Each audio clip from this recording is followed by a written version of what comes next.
Hello everyone, welcome to study point account channel. Study point account চ্যানেলের এই ভিডিওতে আজ আমি তোমাদের সাথে শেয়ার করব এসএসসি সিএইচএসএল এক্সামের আজকের অর্থাৎ জুলাইয়ের 2 তারিখের প্রথম ও দ্বিতীয় শিফটের জিকে। প্রথম ও দ্বিতীয় শিফটের যতগুলো জিকে আমি কালেক্ট করতে পেরেছি সেগুলো তোমাদের সাথে শেয়ার করব। তো ভিডিও শুরু করার আগে তোমাদের কাছে রিকোয়েস্ট, ভিডিও ভালো লাগলে অবশ্যই লাইক করে দিও, শেয়ার করে দিও এবং চ্যানেলে নতুন হয়ে থাকলে চ্যানেলটিকে সাবস্ক্রাইব করে নিও। তো চলো শুরু করা যাক। আজকের প্রথম প্রশ্ন, যে বিজয়নগর সাম্রাজ্যের শেষ রাজবংশ কোনটি ছিল? বিজয়নগর সাম্রাজ্যের শেষ রাজবংশ কোনটি ছিল? এটা হলো আরবিডু যে রাজবংশ, আরবিডু রাজবংশ ছিল বিজয়নগর সাম্রাজ্যের শেষ রাজবংশ। দেখো, বিজয়নগর সাম্রাজ্যে পরপর 4টি রাজবংশ রাজত্ব করেছিল। প্রথমে যে বংশটা রাজত্ব করেছিল সেটা হলো সঙ্গ বংশ, এরপরে আসে শালুব বংশ, শালুবের পরে আসে তুলুব বংশ, তুলুবের পরে আসে আরবিডু বংশ। তো এই যে সঙ্গম বংশ, সঙ্গ বংশের প্রতিষ্ঠাতা ছিলেন বিজয়নগর, প্রথমে যে বংশটা এসেছিল সেটা হলো সঙ্গ বংশ। তো বিজয়নগর সাম্রাজ্যের প্রকৃত প্রতিষ্ঠাতা ছিলেন হরিহর ও বুক্ক। কত সালে বিজয়নগর সাম্রাজ্য প্রতিষ্ঠা করেন? 1336 সালে। সেই সময় দিল্লির সুলতান কে ছিলেন? দিল্লির সুলতান ছিলেন মোহাম্মদ বিন তুগলক। ওকে, এবং বিজয়নগর সাম্রাজ্য কোন নদীর তীরে গড়ে উঠেছিল? তুঙ্গভদ্রা নদীর তীরে গড়ে উঠেছিল। নেক্সট, বিজয়নগর সাম্রাজ্যের রাজধানী ছিল হাম্পি। টেনিস কবে অলিম্পিকে অন্তর্ভুক্ত করা হয়? টেনিস খেলাকে কবে অলিম্পিকে অন্তর্ভুক্ত করা হয়? দেখো, এর সঠিক উত্তর হল যে 1896 সালে। 1896 সালে অনুষ্ঠিত এথেন্স অলিম্পিকে প্রথম টেনিস খেলাকে অন্তর্ভুক্ত করা হয়েছিল। এছাড়া যদি বলা হয় পুরুষদের যে ফুটবল দল, পুরুষদের যে ফুটবল খেলা, সেটাকে কত সালে অন্তর্ভুক্ত করা হয়েছিল? সেটা হলো 1900 সালে। কোন অলিম্পিকে? Paris Olympic. মহিলাদের ফুটবল দল 1996 সালে আটলান্টা অলিম্পিকে। এছাড়া ফিল্ড হকি কত সালে অলিম্পিকে অন্তর্ভুক্ত করা হয়? সেক্ষেত্রে হবে 1908 সালে লন্ডন অলিম্পিকে। নেক্সট, সোমাশিলা বাঁধ কোন নদীর উপর অবস্থিত? সোমাশিলা যে বাঁধ সেটা কোন নদীর উপর অবস্থিত? এটা অবস্থিত পেন্না নদীর উপর। পেন্না নদীর উপর অবস্থিত। যদি বলা হয় কোন রাজ্যে, সেক্ষেত্রে হবে অন্ধ্রপ্রদেশ। অন্ধ্রপ্রদেশ রাজ্যের পেন্না নদীর উপর অবস্থিত। 2011 সালের জনগণনা অনুসারে কোন রাজ্যের পুরুষ ও মহিলা সাক্ষরতার যে ব্যবধান সেটা সবচেয়ে বেশি? পুরুষ ও মহিলা সাক্ষরতার ব্যবধান সবচেয়ে বেশি। এর সঠিক উত্তর হলো রাজস্থান। রাজস্থানের যে সাক্ষরতার হার 2011 সালের জনগণনা অনুসারে সেটা হলো 66.11% সাক্ষরতার হার। পুরুষ সাক্ষরতার হার 79.19% এবং মহিলা সাক্ষরতার হার ছিল 52.12%। সুপ্রিম কোর্ট কত ধরনের রিট জারি করতে পারে? সুপ্রিম কোর্ট কত ধরনের রিট জারি করতে পারে? সুপ্রিম কোর্ট 5 ধরনের রিট জারি করে। 5 ধরনের, সেগুলো কি কি? হ্যাবিয়াস কর্পাস, ম্যান্ডামাস, প্রোহিবিশন, 3 নম্বরে প্রোহিবিশন, 4 নম্বরে কিউ ওয়ারেন্টো এবং 5 নম্বরে সার্টিওরারি। এই 5 ধরনের রিট জারি করতে পারে সুপ্রিম কোর্ট। সুপ্রিম কোর্ট সংবিধানের কত নম্বর আর্টিকেল অনুসারে রিট জারি করতে পারে? সেক্ষেত্রে হবে 32 নম্বর আর্টিকেল অনুসারে রিট জারি করতে পারে। অপরদিকে হাইকোর্ট কত নম্বর আর্টিকেল অনুসারে রিট জারি করতে পারে? সেক্ষেত্রে হবে 226 নম্বর আর্টিকেল অনুসারে হাইকোর্ট রিট জারি করতে পারে। নিম্নের মধ্যে কে শাস্ত্রীয় নৃত্যের সাথে সম্পর্কিত? সেখানে অপশন একটা ছিল যে সোনাল মানসিং। সোনাল মানসিং শাস্ত্রীয় নৃত্যের সাথে সম্পর্কিত। সোনাল মানসিং ভারতনাট্যম ও ওড়িশি শাস্ত্রীয় নৃত্যের সাথে সম্পর্কিত। নিম্নের কে ইন্ডিয়ান ন্যাশনাল আর্মির সাথে সম্পর্কিত? ইন্ডিয়ান ন্যাশনাল আর্মি, সেটা তিনি হলেন সুভাষচন্দ্র বোস। সুভাষচন্দ্র বোস। দীনদয়াল অন্তর্দয় যোজনা কোন মন্ত্রকের অধীনে শুরু হয়েছিল? দীনদয়াল অন্তর্দয় যোজনা কোন মন্ত্রকের অধীনে শুরু হয়েছিল? এটা শুরু হয়েছিল গ্রামীণ উন্নয়ন মন্ত্রক। গ্রামীণ উন্নয়ন মন্ত্রক। 2023 সাল পর্যন্ত ভারত কয়টি সাব চ্যাম্পিয়নশিপ জিতেছে? 2023 সাল পর্যন্ত ভারত কয়টি সাব চ্যাম্পিয়নশিপ জিতেছে? এটা জিতেছে 9 বার। 9 বার জিতেছে। ভারতীয় সংবিধানের কোন অনুচ্ছেদে ডাবল জিওপার্ডি এর উল্লেখ আছে? ভারতীয় সংবিধানের কোন অনুচ্ছেদে ডাবল জিওপার্ডির উল্লেখ আছে? অর্থাৎ একই অপরাধের জন্য একাধিকবার শাস্তি দেওয়া যাবে না, তবে অফিস ও আদালত পৃথকভাবে শাস্তি দিতে পারে। এটা সংবিধানের কোন অনুচ্ছেদে উল্লেখ আছে? এটা উল্লেখ আছে অনুচ্ছেদ 20-র 2 নম্বর ক্লজ। অনুচ্ছেদ 20-র 2 নম্বর ক্লজে এটা উল্লেখ আছে। নিচের কোনটি পার্সি সম্প্রদায়ের দ্বারা পালিত উৎসব? পার্সি সম্প্রদায়ের দ্বারা পালিত উৎসব হলো নওরোজ। নওরোজ উৎসব। বর্তমানে জাতিসংঘের মহাসচিব কে আছেন? বর্তমানে জাতিসংঘের মহাসচিব কে আছেন? তিনি হলেন অ্যান্টোনিও গুতেরেস। অ্যান্টোনিও গুতেরেস জাতিসংঘের মহাসচিব বর্তমান। ছায়াপথের ধূলিকণার মেঘকে কি বলা হয়? ছায়াপথের যে ধূলিকণার মেঘ তাকে কি বলা হয়? তাকে বলা হয় নীহারিকা। নীহারিকা। পাতার মাধ্যমে উদ্ভিদের জল হ্রাসের প্রক্রিয়াকে কি বলে?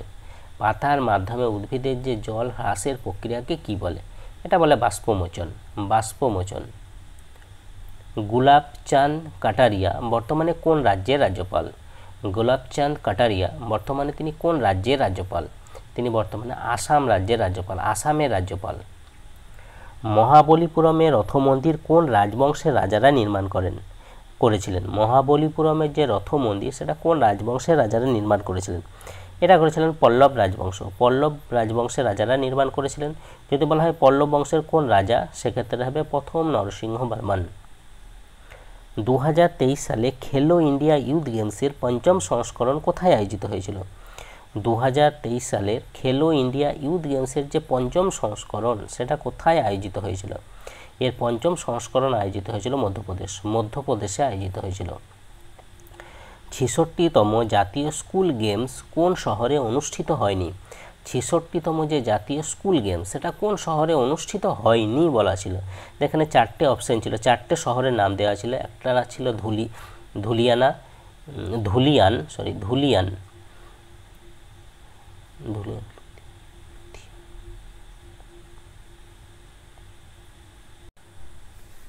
তো ৬৬তম জাতীয় স্কুল গেমস কোন শহরে অনুষ্ঠিত হয়নি? সেখানে 4টে শহরের নাম দেওয়া ছিল।